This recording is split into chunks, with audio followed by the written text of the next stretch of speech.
What's up guys, Aaron here, back with another video. In today's video we're going to be unboxing and taking a look at the stainless steel 42mm Apple Watch Series 3.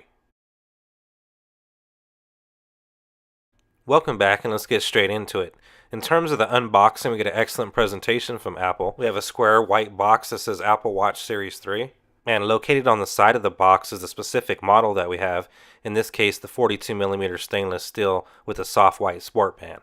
After removing the packaging and lifting the lid on the box for the very first time, we're presented with the Apple Watch itself.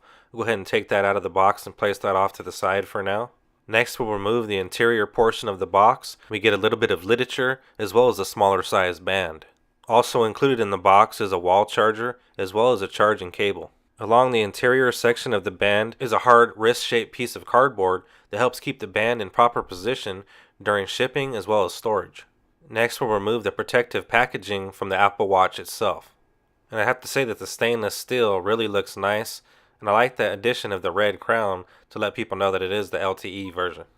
Now, I could have got any band that I wanted. I chose the soft white.